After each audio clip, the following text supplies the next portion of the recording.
and welcome to another segment of our Legacy series. And thank you to our viewers who have joined us on our online social media discussions this week. They have been so good, Delia. You know, that comment Shala made, fantastic. Thank you, Shala, for joining us. It's awesome when we get to converse and communicate with you. You know, Delia, there was a statistic. It's on sounddivision.com. And man, these statistics are astonishing. According to soundvision.com, do you know that 2.3 million couples wed every year in the U.S.? That's a lot of flowers.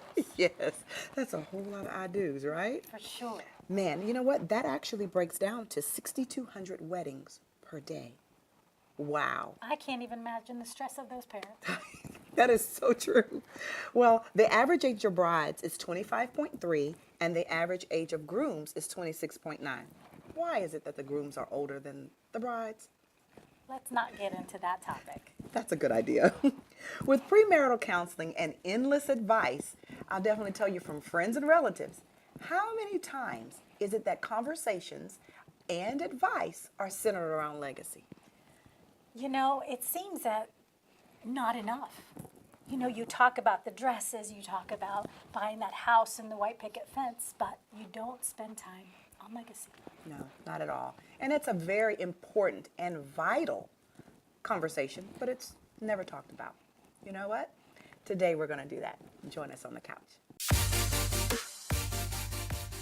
So, regardless of what parental legacy was left for you, it's really up to you to create the legacy that you are living for your children. So when we come back, we're going to take an in-depth look at that. We'll have some special guests a little later on the show. See you when we get back. How do you define freedom? Is it health? The ability to call a board-certified physician 24/7, 365 days a year. The ability to eliminate all future copays. Is it wealth? Cut your years to mortgage payoff by more than half and save hundreds and thousands in interest on mortgage, car, and other loans. Is it the gift of college scholarships for every child? Earn guaranteed scholarships at more than 360 private colleges and universities in 45 states. Or simply, abundance, time freedom, the perfect opportunity at the right time. It's all of these and so much more. We are looking for leaders, and freedom is calling. Join the Trivesta movement.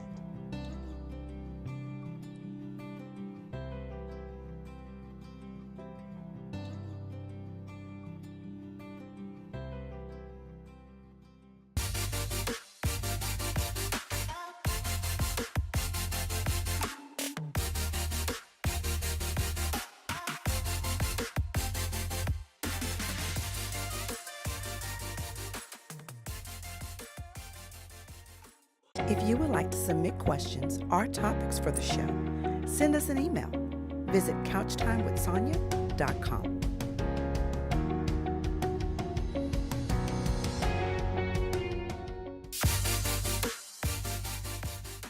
Welcome back. For those of you who tuned in last week and you were on our social media platforms, Facebook and Instagram, you joined in on great discussions, and you kind of got a chance to meet our families a little bit.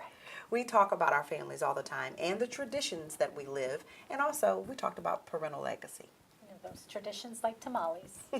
And the sweets that my mom loves to cook that we love to eat.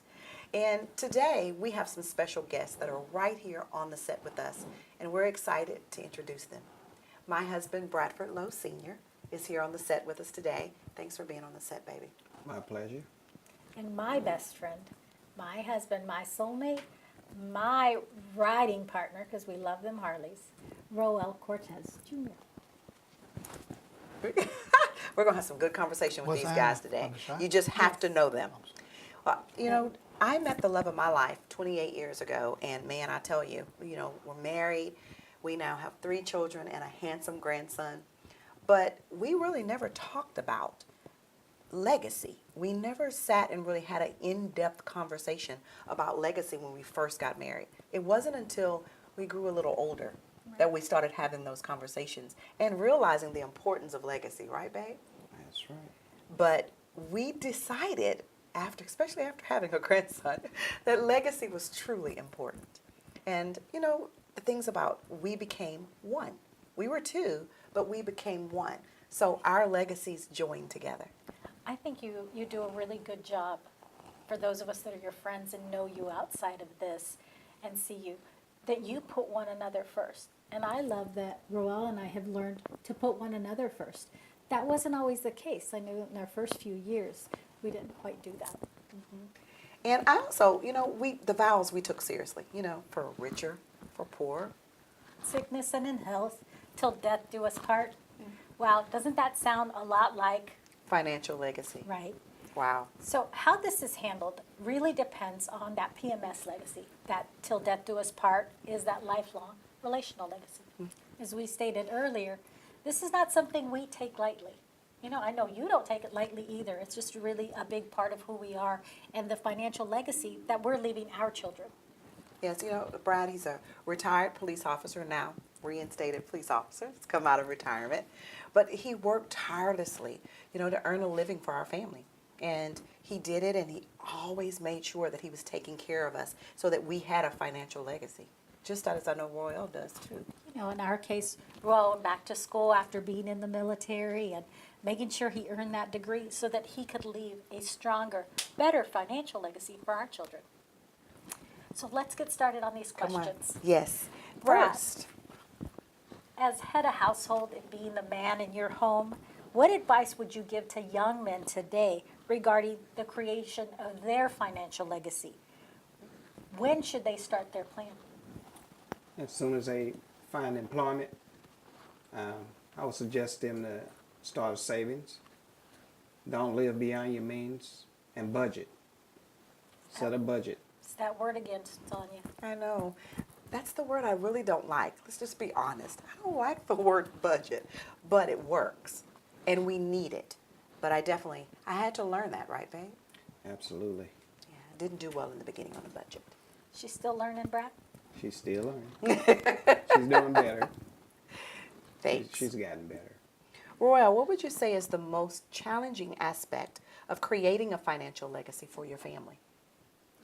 For me, unfortunately, it was the fact that I didn't have anyone that taught me how to establish a financial legacy and how important it was. I grew up in a family that worked really hard just to make ends meet. And what I learned from that was that we lived paycheck to paycheck. And so I felt like I was kind of stuck in that. And so I had to learn, I had to make better choices and get a better understanding of what it meant to not just live for the day, but also save and plan for the future. And not just my future, but my family's future. And that was tough because I didn't have that example. So I believe we need to do a better job of making sure that our kids understand how important it is to establish a financial legacy and what it means for them, their future, and for the future of their kids and their families. So, As a wife, I think I can confirm that those are things that we made sure that were a big part of what we taught our children. We can look back at our budget from 10 years ago, 15 years ago, and tell you exactly what we spent and when we spent it. And that was so that we could pass that along to the generations coming behind us. Did you hear that? Budget, to the point that they could go back 10 years. I want to commend the both of you, because that honestly says you put a system in place. Right, babe? You put a system in place to follow. So commendable. Awesome. On the subject of PMS legacy, we've been talking about psychological, moral, spiritual values and beliefs. How it establishes and forms a foundation psychologically. What are we doing to speak life into our children? And then morally, what are we teaching them as far as their morals, standing up for what they believe is right? And then spiritually, also, we're a Christian household, as well as we know that you are as well, teaching them those foundational principles of living for Christ. And I would honestly say, guys, from a male perspective, what would you add? What has been the basis of you setting that foundation for your families? Either one of you.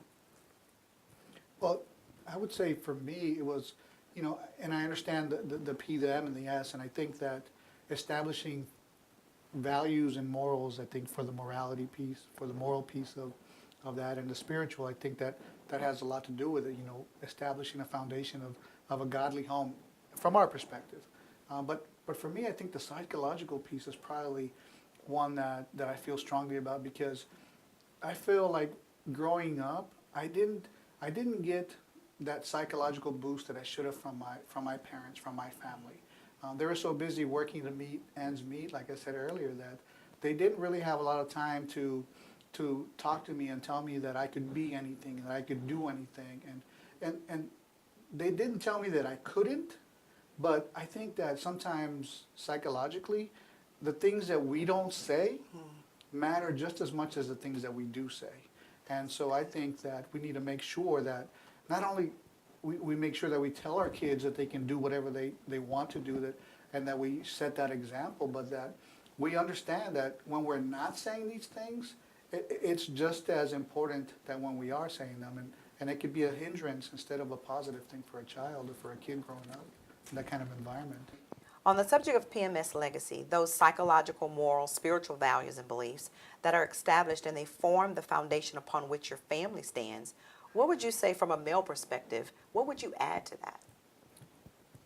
I would say that the spiritual aspect of it should be the most important part to that, because if you're grounded spiritually, then your psychological and moral issues would line up. Good. So I would say spiritual would be the most important part to that. That's good input. How about you? I think that's fantastic and absolutely true. But for me, from my perspective, when I think about the foundation, the legacy of the psychological piece and how it impacted me, I always think back to I grew up in a household that parents were always working, trying to make ends meet. I talked about paycheck to paycheck. So there wasn't a lot of time spent with them telling me, hey, when you grow up, you can do whatever you want. You can be whatever you want to be. Whatever it takes, we'll make sure that we help you get there. There wasn't a lot of that. So from that perspective, psychologically, what I heard in the lack of them telling me these things, what I heard was, you know what, we don't have the money. We can't send you to college. You can't be just anything you want to be. This is what we have, this is what we do, and this is what you will do.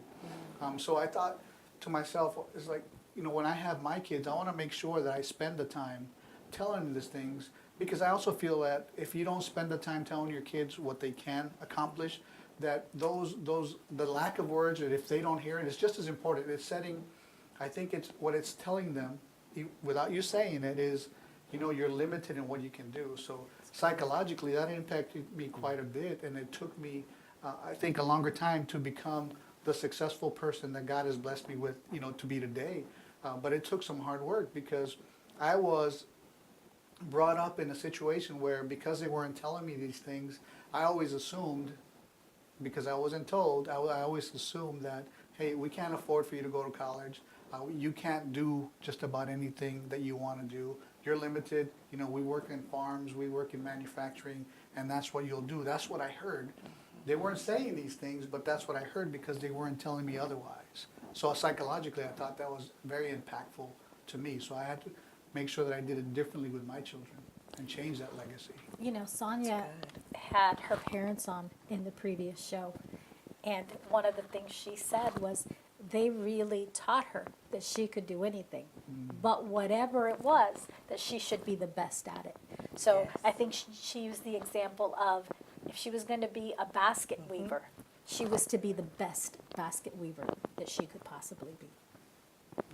Thank you for sharing that today. I know that many of you may be sitting there and hearing exactly what Roel said. And man, if that's you, please take the nuggets that he shared today and take them to heart, because it definitely does make a difference. You heard exactly what he said, is that what you do not say really does matter as well. So as Dedelia, it's customary for our culture, what is it about the women and that name, of getting that last name? Today it seems that you get married, you let go of the maiden name, but more and more, that's changing. Yes. That's changing. So this week, we're going to expand that topic. We're really going to take it beyond today's couch. On our website, on social media, Facebook, Instagram, we're going to talk more about that. So be sure to join in. Give us some of your feedback. Let us know what you feel about it. We're asking, what's in a name? There's a whole lot in a name. That's that relational legacy that we've been discussing. Exactly. We'll be right back. CEO Jalea Davis is making history by becoming the youngest African American female to own a television station in the nation. Along with her colleague, President Crystal Holmes, these women are becoming a part of the 1.3% African American television station ownership. Get ready for iconic television, an all-new channel coming to your TV on KVVV channel 15.10, covering Houston's local inspiration, entertainment, health, wellness, fitness, family, visual artists, comedians, and more. Streaming 24/7 on iconictelevision.com. Be sure to stay tuned for the latest and greatest on Iconic Television, where everyone can be iconic. If you would like to submit questions or topics for the show, send us an email. Visit couchtimewithsonya.com.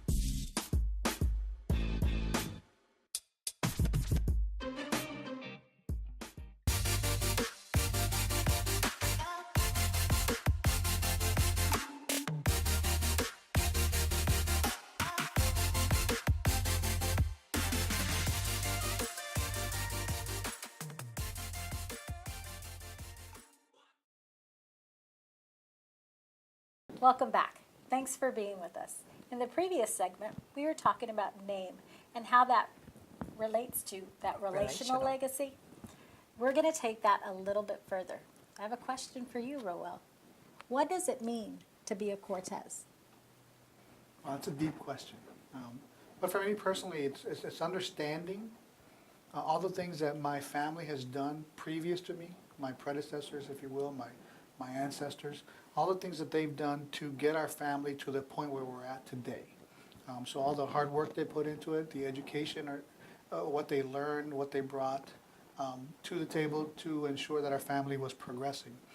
And then taking that and using that as a springboard to ensure that my family, we have a higher starting point in our legacy because of them, but I also have the responsibility to continue to build upon that and leave a better legacy, a better Cortese legacy for my kids' kids' kids. So. I love that. On top of that, and complete side note, to me, Cortese means some handsome men. Good plug, sis. Good plug. So, Brad, what does it mean to be a Lowe? You should have a lot of pride in your last name. You know, my father used to tell me before I left the house, remember your last name. You know, and so I do the same thing with my kids. You know, when they're going out or whatever on the town, I tell them, remember your last name. So they know what that means. You know, it should be some integrity there. People should speak highly of you because you're low, and so you should know how to act when you're out there in the public view. You know, because your name should matter. You should not bring any embarrassment to your last name. So, adding to that, what if someone doesn't have a good last name? What if someone has that last name that is negative? People tie it to something that's bad. I think that's a great follow-up question.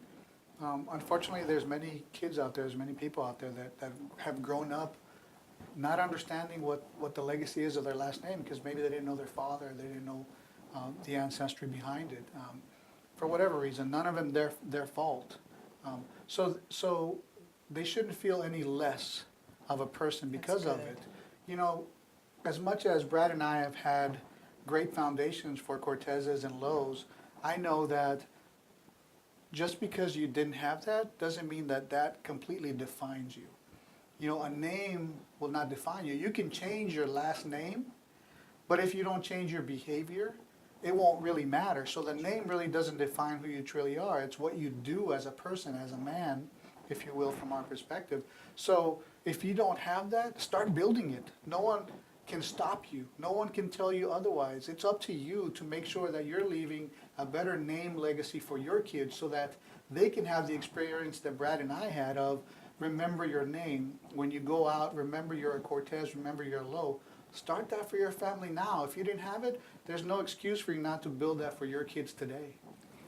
The legacy of the spouse is deeply interwoven with the offspring they produce because the spousal legacy actually lays the foundation for the legacy for our children that they'll carry for the rest of their lives. Honestly, Brad and I, we definitely, we take honor and pride in being parents, as I know that you do as well. And grandparents. Yes, we talk about the grandbabies. We love them so.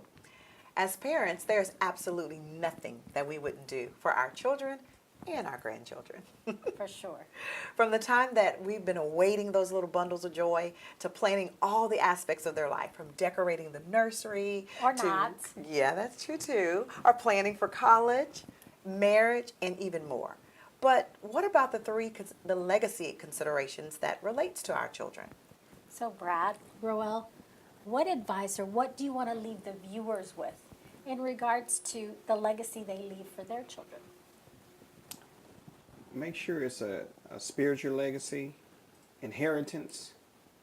'Cause you don't want your kids to have to struggle through life. You know, don't leave bills to your kids.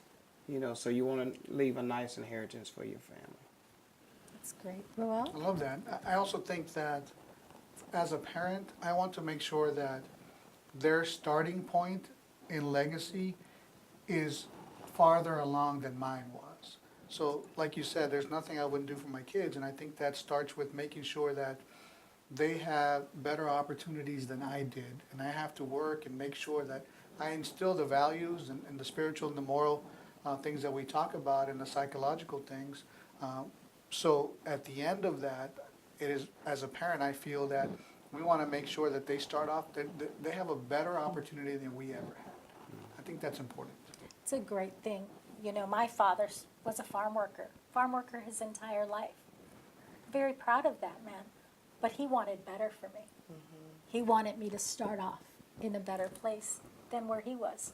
No shame in what he did, but he wanted to make sure that I went to school, that I had goals that I was going after, that he told me, you can do anything.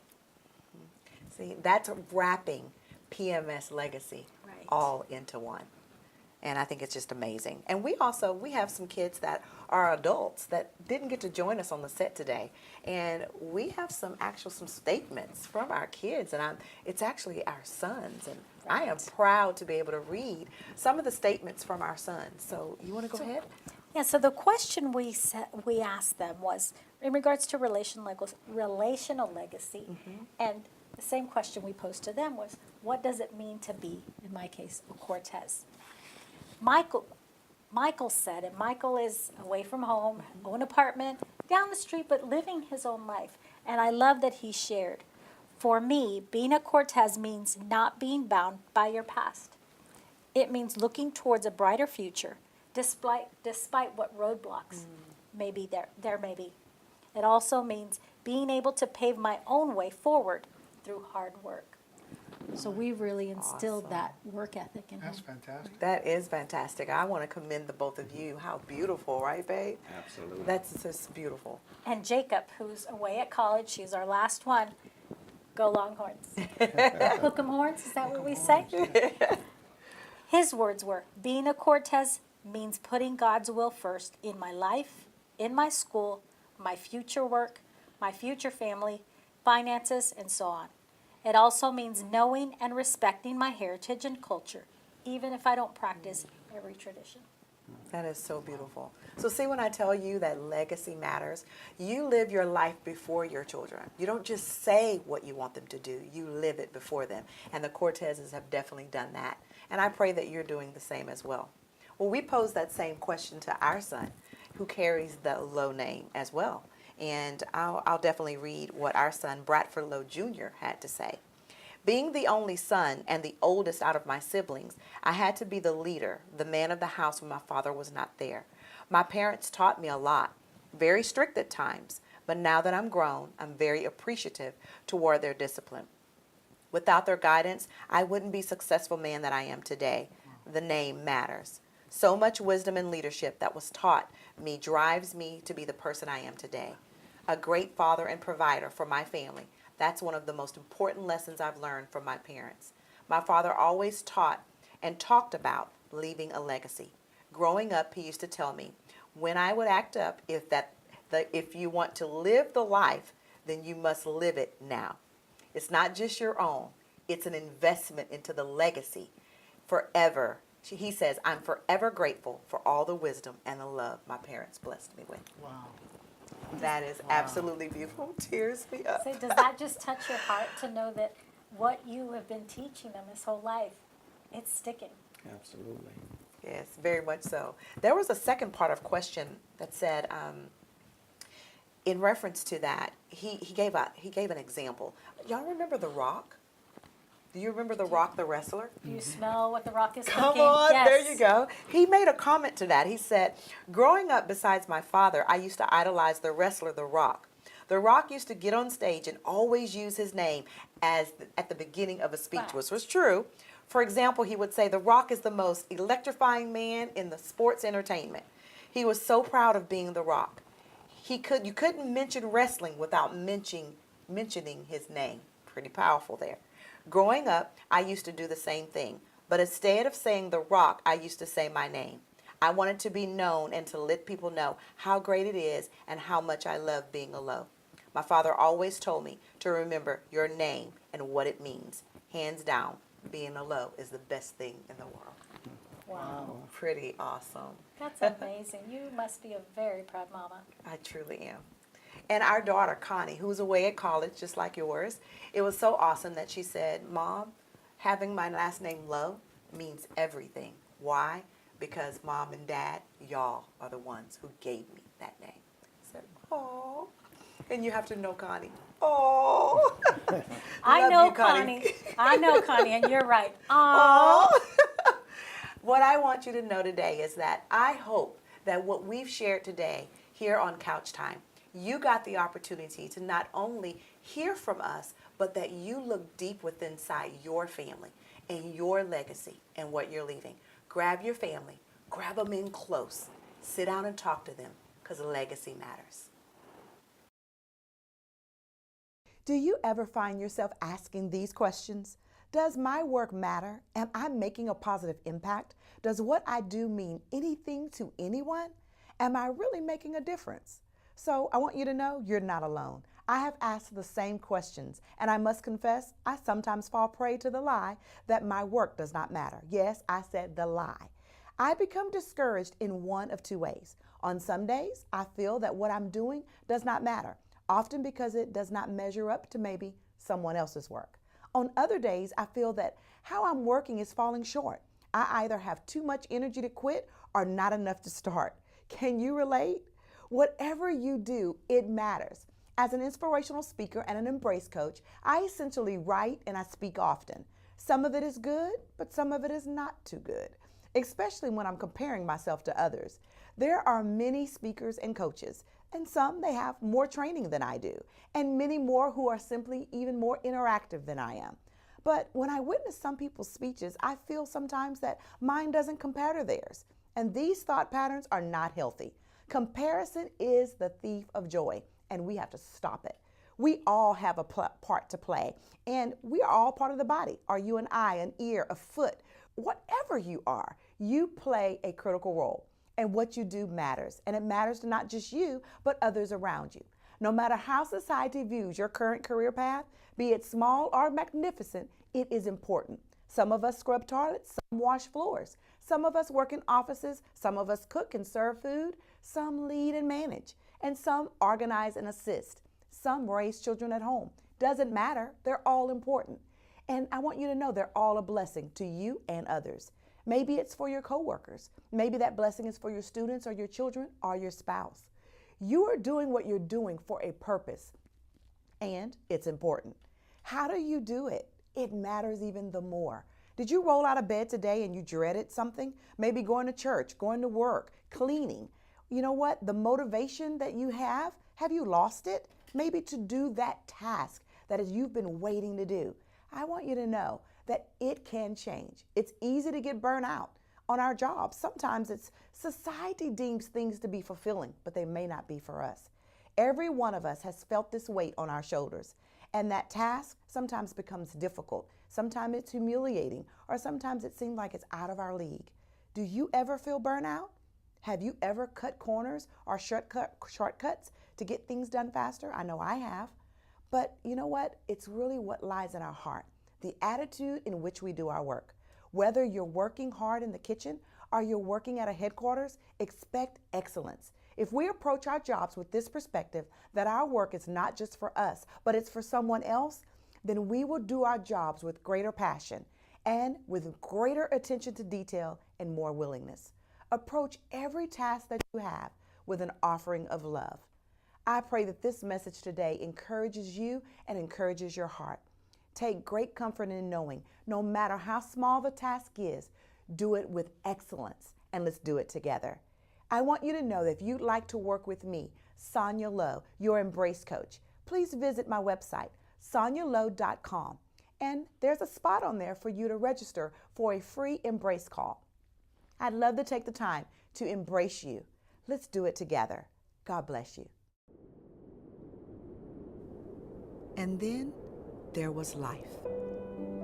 Born to color outside the lines. Born for such a time as this. You showed up on the planet to produce a dream.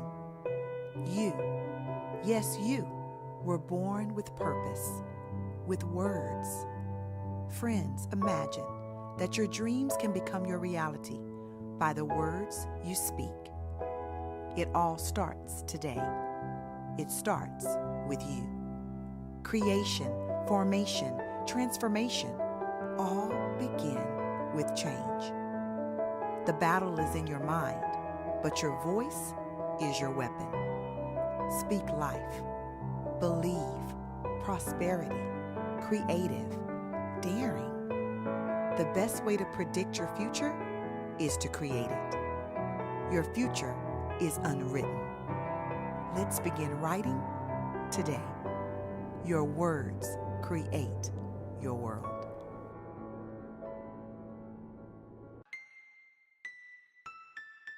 I'm Marlon Wilson, and you're watching Grind Time with Nightwolf Productions. If you got a plan, just do it. Don't let anything stop you. I'm Lauren Tolot, and you're watching Grind Time with Nightwolf Productions. Live poor, poor, poor for the first full year as an entrepreneur. Probably 2. I am Chloe Cook, and you're watching Grind Time with Nightwolf Productions. There is no limit, as long as I'm willing to fail enough times. Hi, I'm Samir Freedy. You're watching Grind Time with Nightwolf Productions. You want to be the best, you gotta be a little bit crazy. Start where you are, and start today.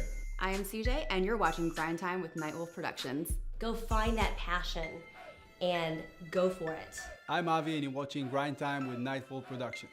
I always tell myself I'm gonna win, like this is gonna happen. Stop settling for an illusion of success. Stop settling for an illusion of entrepreneurship. And keep grinding.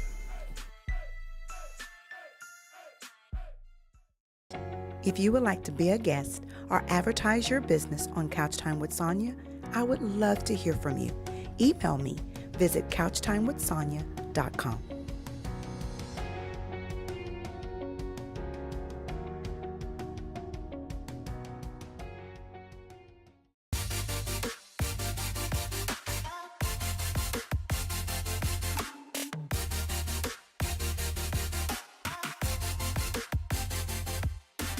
Welcome back.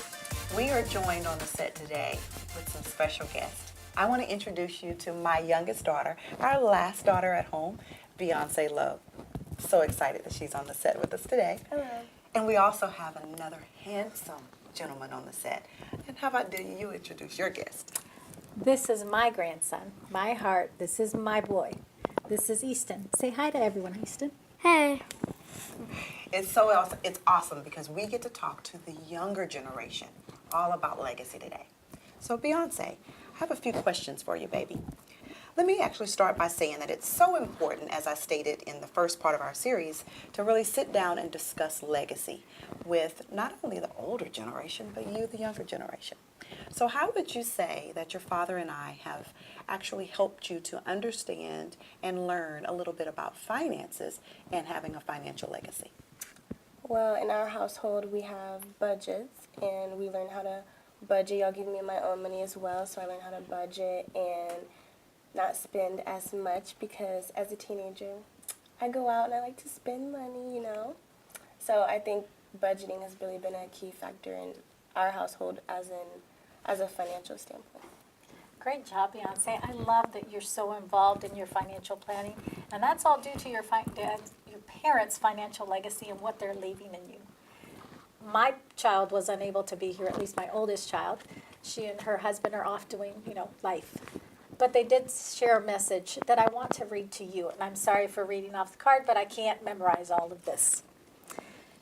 The example that you and Dad have set are some pretty big shoes to fill. You not only have and continue to help and guide your kids, but your grandkids as well as those other family members that continue to need you. Personally, I'm not sure how you'll do it sometimes. The habits and practices you have taught and continue to teach will be ingrained into Easton's head as well as his children. Your example of success will be around long after you are gone. The success of our future generations will have you to thank for it. That is beautiful. They might not have been here today, but I can definitely tell they touch your heart. For sure. What a beautiful legacy. And Beyonce, we have a second question for you. As we were talking earlier about PMS, psychological, moral, and spiritual legacy, we tease about that PMS word all the time. What would you say, morally and spiritually, how have Dad and I helped to leave a legacy for you? I believe morally, y'all taught me to always stand up for myself in any situation, and regardless of what other people are doing. So, like, for example, at school, being a high school student, I get pressured a lot to do things that aren't of my character. So, maybe skipping school. I'll get asked to skip school, but in my character, that's not what I do. So I'm not afraid to say no, or like I'm not ashamed to say no, that's not what I'm going to do, but y'all can go ahead and do that. So morally, y'all have always taught me to stand up for myself. So spiritually, y'all modeled that for me, but personally, I took that as a personal stance because a spiritual walk with God is very personal, and it is for an individual to accept for themselves. So spiritually, if it doesn't feel right with my spirit, then I personally will not engage in that activity. That's a great answer, baby. It's very mature of you. Many of us struggle with that as adults, yet you're doing it here as a teen. Way to go. So proud of her. Well, you should be. And also, my oldest daughter, Connie, who is not able to be here today, it's just a beautiful thing to know that our kids are actually modeling the things that we have taught them at an early age. Beyonce, I love that you're here and giving us that teen perspective. I wish I was as grown as you at your age. I'm very proud of her. The baby's taking great examples from us. So we know that one day these children will become spouses and then someday become grandparents. Beyond that, in teaching them what they're supposed to be, we need to keep that legacy going, and not just the legacy we taught, but just a little beyond that. Agreed. So, in looking at this young man, I have a question for you, Easton. Okay. We have talked lots about legacy and what that means. Okay. There's one more piece, and that's all about a name. Okay. So, can you tell us where your name came from? Okay. My middle name came from my great-grandfather. He fought in World War II. His name was Foster Ray Felton. Down to my dad, named Jason Ray Felton, down to me, Easton Ray Felton. I love that. Aren't you very proud of that name? You are adorable. I heard 3 different generations, Easton. That is pretty amazing. And I'm so proud to know you. Thank you. You're very welcome. I would say this is so exciting. The younger generation sitting on the set with the older generation. We pray that you're doing the same thing in the comfort of your home, sitting with the younger generation. We are called, right, Delia? Absolutely. The older to teach the younger. It is awesome talking about legacy. Continue this conversation in your home, and then join us on our social media networks at Couch Time with Sonja, and that's Sonja with a J, on Facebook and Instagram. We will have a continued conversation in reference to this topic. But we want you to join us next week. We have an awesome topic.